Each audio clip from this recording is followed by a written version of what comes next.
As funções psíquicas especiais, elas falam dentro do exame psíquico, daquelas alterações que são mais específicas de determinados transtornos mentais. Então, ela se refere àquelas mais complexas, que envolvem todas as anteriores e o próprio desenvolvimento. E elas estão relacionadas às principais psicopatologias. Então, o pensamento é uma das funções psíquicas especiais e deve ser avaliada conforme o nível de desenvolvimento cognitivo da criança. A gente precisa lembrar muito de Piaget nessa hora, aonde uma criança na idade pré-operatória, né, no período pré-operatório, ela vai ter um pensamento mais concreto, ela vai ser muito mais literal do que uma criança mais velha. Então, a avaliação do pensamento de uma criança mais velha é muito mais elaborada, quando ela está uma operação concreta ou operação formal, ela vai estar mais elaborado. Então, crianças pequenas têm um pensamento mais concreto, tem muitas quebras de discurso. Às vezes, durante a produção textual, elas vão ser mais sucintas, né? Já o adolescente, que já tem uma capacidade de abstração melhor, ele vai conseguir discorrer melhor sobre os diferentes assuntos. É, Quanto mais velha a criança fica, maior a capacidade de encadear um pensamento no outro. Então, a gente vai avaliar isso, vai avaliar a qualidade desse pensamento, o curso, a velocidade, o conteúdo e a funcionalidade do pensamento. Se existe alguma alteração, né, pode ser dentro numa alteração mais estrutural ou numa alteração na qualidade, por exemplo, a, a presença de pensamentos delirantes, né? Então, o discurso que o meu paciente, minha criança, meu adolescente que eu estou entrevistando, é coerente com a faixa etária? Tem coerência ou não? É um discurso incoerente. Qual que é o conteúdo do pensamento predominante? Uma criança, por exemplo, que está deprimida, ela vai ter conteúdos mais depressivos, vai falar de temas tristes, vai falar das preocupações, das angústias. Uma coisa que é importante a gente observar é o quanto que a criança consegue diferenciar fantasia de realidade. Aqui a gente está falando de pensamento e de pensamento lógico. Se a criança tem uma capacidade de jogo simbólico, se ela tem capacidade de abstração, então está intimamente ligado ao desenvolvimento cognitivo. Se ela é criativa, se ela consegue contar uma história que ela conhece, com coerência. Se ela tem interesses que podem ser gerais ou específicos, ou, ao contrário, se durante o discurso ela tem uma desorganização do pensamento, e aí, no caso de transtornos mentais mais graves, como os quadros psicóticos, a gente pode ter um afrouxamento das associações, um descarrilhamento, ou crianças ansiosas, ou crianças vítimas de situações traumáticas podem ter um pensamento mais tangencial, ou às vezes um discurso incompreensível quando elas estão sob forte estresse, né? Fuga de ideia, e se existe delírio estruturado. Em crianças pequenas é difícil a gente observar um delírio estruturado. A gente vai ver delírio normalmente em adolescentes que estão diante de transtornos mentais mais graves, como os transtornos psicóticos. O afeto e o humor são dois, também dentro do exame psíquico, muito relacionado a diferentes transtornos mentais. Então, o afeto é a manifestação da resposta emocional, né, como a pessoa se expressa, né, em relação ao que ela está sentindo. Então, envolve o pensamento, as ideias, as memórias. Então, como que ela expressa uma memória triste, como que ela expressa emocionalmente uma vivência agradável. E o humor é a vivência emocional, está ligada diretamente ao afeto, mas está muito mais relacionada ao indivíduo. Crianças menores vão ter muita dificuldade, não só de descrever o que eles estão sentindo, como diferenciar as emoções. Já a criança mais velha, o adolescente, consegue fazer isso melhor.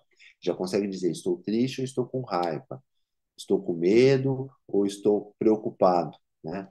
Às vezes, durante uma entrevista, a gente vai observando como que o humor e o afeto eles modulam, como que eles se expressam de acordo com aquilo que está sendo conversado. Então, a gente vai observar a característica do afeto e do humor da criança, se eles são congruentes ou não, o tônus afetivo, a ressonância afetiva e como que esse humor modula ao longo da entrevista. E isso durante todo o processo, não é só no momento que a gente está conversando, no momento que a gente está conversando, no momento que a criança está desenhando, como que ela expressa preocupação, ela expressa desânimo, tristeza, e por aí segue. Então, qual o estado emocional da criança, do adolescente?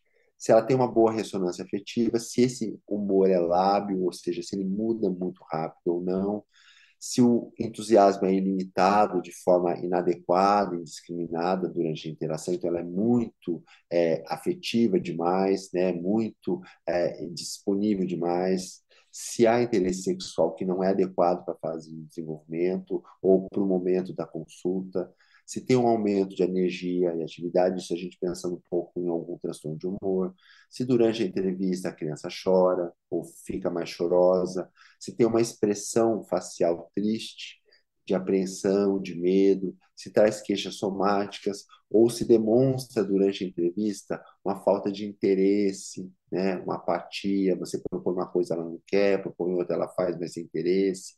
Se ela apresenta queixas e um comportamento desesperançoso, uma sensação de vazio, de perda de interesse, né? E se demonstra algum cansaço ou fadiga. Então, esses são os aspectos que a gente precisa ficar atento ao observar o afeto e o humor. Se ela externaliza a culpa, desvalia, avaliação negativa sobre si, sobre o mundo, se ela tem uma interpretação errada sobre eventos triviais, por exemplo, ir para a escola é uma coisa muito difícil, ou se ela tem uma tendência a ser neutra, indiferente. Ah, vamos viajar para a Disney, tanto faz, né? Ou um senso exagerado de responsabilidade pelo aquilo que está acontecendo, né? Na avaliação do afeto, a gente também observa pensamentos suicidas e se esses pensamentos são estruturados. Então, é uma interface entre avaliação de afeto, humor e pensamento. Se a criança, como que a criança reage quando ela fica frustrada, se ela fica irritada, se ela fica triste, se ela se isola, se ela fica opositora, como que a criança obedece às regras de uma brincadeira, e aí o jogo estruturado faz a gente observar. Então, por exemplo, você está jogando com uma criança, um jogo como dama ou uno, e a criança perde, e ela fica com muita raiva, e ela joga tudo no chão. Quer dizer, quando ela se desregula facilmente por conta de uma situação trivial, né? Ela explode de raiva, ela apresenta uma mudança brusca do humor. Dentro da avaliação do afeto, a gente precisa avaliar os equivalentes orgânicos do afeto, que são queixas relacionadas ao sono, ao apetite, e no caso do adolescente, também a libido sexual, né? No caso de estar muito hipersexualizado ou hipossexualizado no adolescente. Então, perda de interesse, né? Tá namorando, perdeu o interesse. Na queixa do sono, o que que a gente vai observar? A gente vai perguntar para a criança se ela dorme bem, se ela dorme a noite toda, ou se ela fica com medo. No caso do adolescente que consegue descrever isso melhor, se ele consegue descansar, se ele tem pesadelos, se a família fala que ele fala à noite, né, de conta que ele fica falando à noite. No caso do apetite, se tem um aumento, né, do apetite de uma forma desenfreada, se tem compulsão alimentar, ou o contrário, se tem uma redução, uma restrição, ou se é muito limitado o o cardápio da criança. Se houve alteração de peso recentemente e também se tem queixas físicas, né? De cansaço, dor física, isso tudo lembrando que são alterações que estão muito diretamente relacionadas às doenças afetivas. A sensopercepção diz respeito a alterações dos órgãos dos sentidos, como a visual, audição, tato, degustação e olfato. Porém, em criança e adolescente é muito difícil a gente observar alucinações, né? Muito difícil, a não ser casos de alterações orgânicas. Em quadros psicóticos, a gente pode ver vivências alucinatórias, mas normalmente em adolescentes, como as alucinações auditivas e visuais. Já há alterações, alucinações olfativas e gustativas, normalmente elas estão linkadas com alterações orgânicas, alterações neurológicas.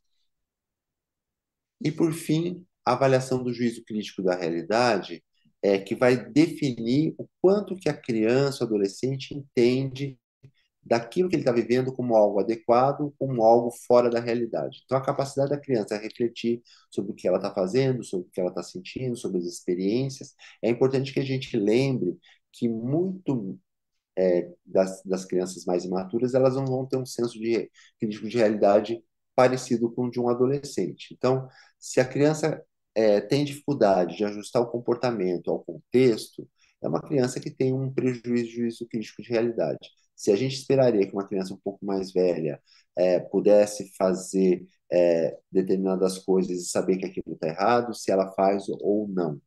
Qual que é a avaliação e o julgamento que ela tem de situações hipotéticas? Daí a gente pode contar uma história. Olha, vamos imaginar que uma pessoa saiu na rua, ela recebeu o salário dela, ela ganhou bem pouquinho, e aí ela perdeu esse dinheiro e você encontrou. O que que você faria?